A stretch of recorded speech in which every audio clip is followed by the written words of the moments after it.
दोबारा से एक बार स्वागत है आपका अपने YouTube चैनल नर्सिंग कॉमरेड पे।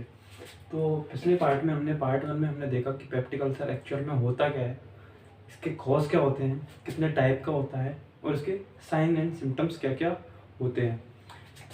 इस टॉपिक पे या इस पार्ट में पार्ट सेकंड, पहले पार्ट में हमने देखा कि किस तरीके से HCl की मात्रा बढ़ रही थी, HCl का अमाउंट बढ़ रहा था और HCl का अमाउंट किस किस वजह से बढ़ रहा था। और जैसे ही HCl बढ़ रहा था तो जो उसकी गैस्ट्रिक म्यूकोसा थी वो म्यूकोसा लेयर कैसे टूट रही थी और जिसकी वजह से पेप्टिक अल्सर कॉज हो रहा था।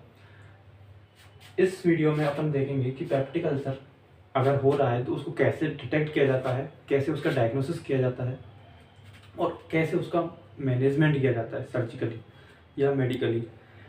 तो ये देखने के लिए अपन सबसे पहले डायग्नोसिस एवाल्युएशन की बात करते हैं कि पेप्टिक अल्सर का डायग्नोसिस कैसे किया जाता है।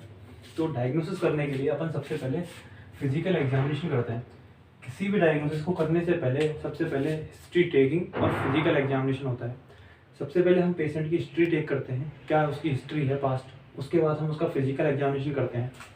फिजिकल एग्जामिनेशन करने के लिए डॉक्टर या नर्स जो भी है, फिजिकल एग्जामिनेशन करने के लिए ये कुछ कंडीशन है जिनको डिटेक्ट किया जाता है फिजिकल एग्जामिनेशन करके।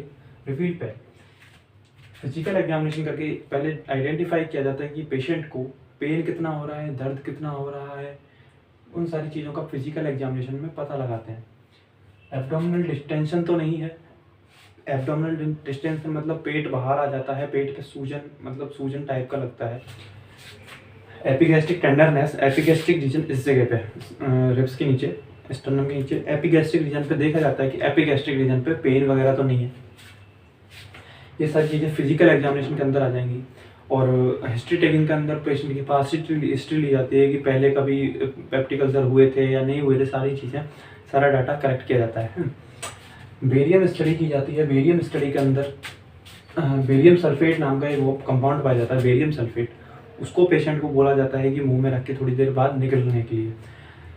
जब बेरियम सल्फेट को जैसे ही निकला जाता है तो उसके बाद जो डॉक्टर्स होते हैं वो कॉन्ट्रास्ट चेक करते हैं मशीन पे, कॉन्ट्रास्ट चमक, क्योंकि बेरियम सल्फेट जो है वो अपर जो ईसोफेगस मतलब लोअर ईसोफेगस जो होती है, ईसोफेगस वाले पार्ट पे या फिर जो भी है वहाँ पे ये क्या चिपक जाती है, पूरी लाइनिंग बना लेती है, कवर कर लेती है उस लेयर को, जिसकी वजह से बेरियम सल्फेट और वहाँ पे कॉन्ट्रास्ट से ये पता लगाया जाता है कि वहाँ पे कोई अल्सर तो नहीं है, कोई इन्फ्लामेटरी चेंजेस तो नहीं आ रहे। ईसोफेगो गैस्ट्रोडोडेनोस्कोपी, ये एक एंडोस्कोपी की तरह ही होती है। ईसोफेगो गैस्ट्रोडोडेनोस्कोपी नाम से ही पता चल रहा है कि इसके अंदर ईसोफेगस, गैस्ट्रिक और डोडेनल वाला पार्ट, इन तीनों चीज़ों की स्टडी की जाती है इसके अंदर। ईसोफेगस, गैस्ट्रिक और डोडेनम तीनों जो पार्ट होते हैं उनको देखा जाता है, एंडोस्कोप की तरह होता है, जैसे कि कैमरा लगा के अंदर की साइड में देखते हैं ना कि अंदर क्या चल रहा है क्या नहीं चल रहा, वही चीज़ होती है सेम। इन तीनों के अंदर इन्फ्लामेटरी कंडीशन देखी जाती है कि इन्फ्लामेटर की कोई अल्सर है या फिर कोई रेडनेस है, जो भी है, सूजन है क्या नहीं है, वो सारी चीज़ें इन तीनों को देखी जाती है, इनको डिटेक्ट किया जाता है इनके अंदर क्या प्रॉब्लम आ रही है। तो ये कुछ डायग्नोसिस इवाल्युएशन की कंडीशन है। Physical examination, barium sulphate study और ईसोफेगो गैस्ट्रोडोडेनोस्कोपी जो कि एंडोस्कोपी की तरह ही होती है। ये डायग्नोसिस इवाल्युएशन हो गया।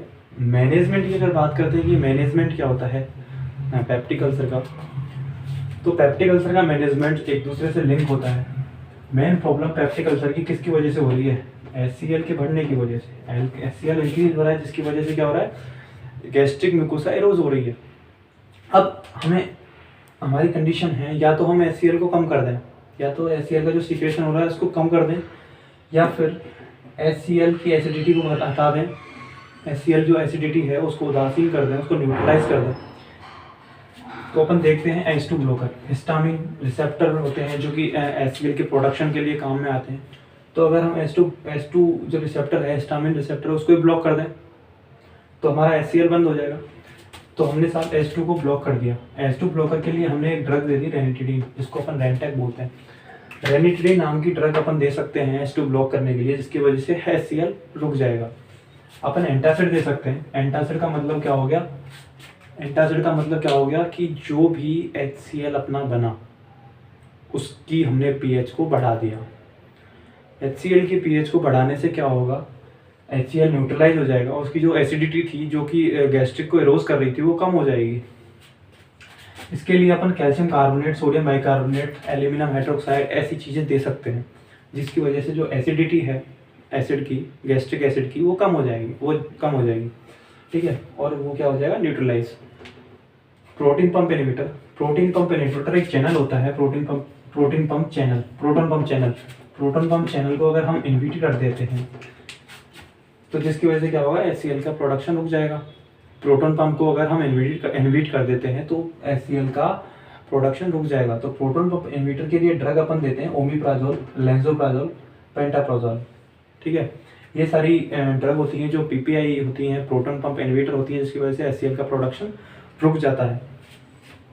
अपन उल्टियाँ आएंगी तो उसके लिए अपन एंटीएमेटिक दे सकते हैं, जो कि साइन सिम्टम्स हैं उसके लिए अपन एंटीएमेटिक दे सकते हैं, जैसे डोमपेरिडोन एक ड्रग होती है जो कि उल्टियों के लिए काम में आती है। एंटीबायोटिक, बैक्टीरियल इन्फेक्शन के लिए अपन एंटीबायोटिक दे सकते हैं। लेकिन एक चीज़ जो यहाँ पे याद समझने के लिए और कॉम्प्लिकेशन के लिए है कि इन ड्रगों को देने से क्या हो सकता है।